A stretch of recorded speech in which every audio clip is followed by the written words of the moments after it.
Hey everyone, and here we are, day 19, just 11 more days to go. Hope you enjoy today's lesson. And let's jump right in. Beautiful view of the Sea of Galilee up in Israel's north. Have a great day. Last night I returned from a trip to the Ukraine.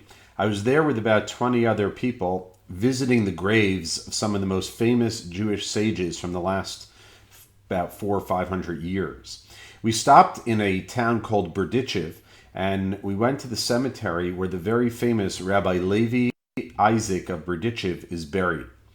Now, he was very famous for a number of things, but particularly for his incredible love of people. As the Torah tells us, you have to love your neighbor like yourself, and he truly excelled in loving people like himself. And when we stood by the grave, I remembered a very famous story told about him. When one year during the high holidays, Rosh Hashanah, Yom Kippur, they were in the middle of the services in the synagogue, and a local thief, everyone knew this guy as a thief, showed up to the services. Now, Rabbi Levi Yitzchak was very happy because he figured this guy was coming in, he was going to pour his heart out to God and really repent for everything that he's done wrong. And so Rabbi Levi Yitzchak looks at the man comes in, sits down, and he opens his prayer book, starts to pray, and literally in about 2 minutes, he gets up and leaves. And later, after the holiday, Rabbi Levi Yitzchak meets this famous thief in the streets of Berdichev, and he says to him, I saw you come into the synagogue, and I really thought that you were going to, repair and mend your ways, but literally in a minute or two, you were out the door. So the thief says to Rabbi Levi Yitzchak, he says, I'll tell you why I left so quickly. He says, when I started to pray, I turned to God, and I said, God, you know what? You had a bad year this year. You know how many droughts there were in the world? How many seemingly innocent people died because of earthquakes and tsunamis and car accidents? Well, not car accidents, but all kinds of terrible things. You know what, God? Let's make a deal. I'll look the other way. I won't hold you accountable for all those things. All right? As long as you don't hold me accountable for the things I did wrong. And so you see, God and I, we made a deal, and it only took a minute or two. And so I didn't need to stay. So Reb Levi Yitzchak looked at the thief and said to him, do you know that you had an opportunity to redeem the entire world, and all you cared about was yourself? It's a very powerful story. Reb Levi Yitzchak realized that the prayer of this thief was a very, very powerful, heartfelt prayer. But the one problem was that he only prayed for himself.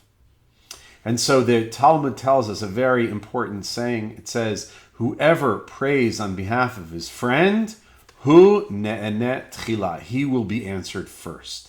The most important thing about prayer is to pray for others.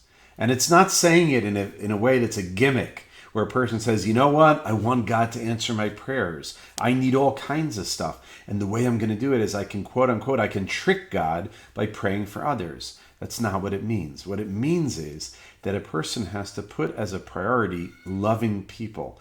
V'ahavta l'reacha kamocha, by loving others. When you feel the pain of someone else suffering because they can't make ends meet, when you feel the pain of someone suffering because they're so concerned about the health of their spouse or themselves or their children, right? That's heartfelt prayer.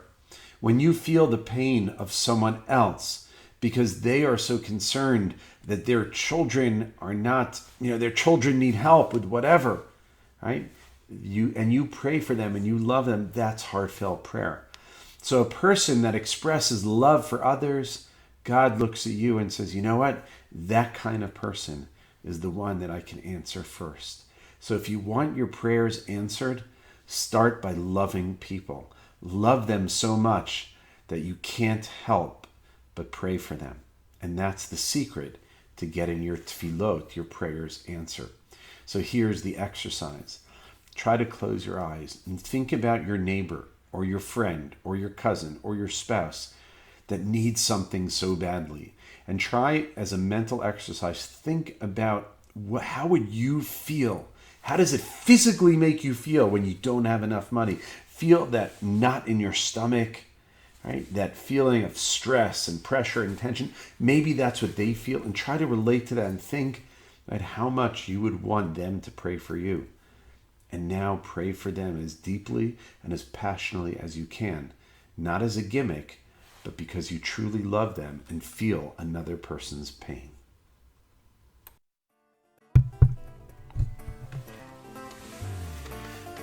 All right, that's all for today. And I hope you're able to implement today's words.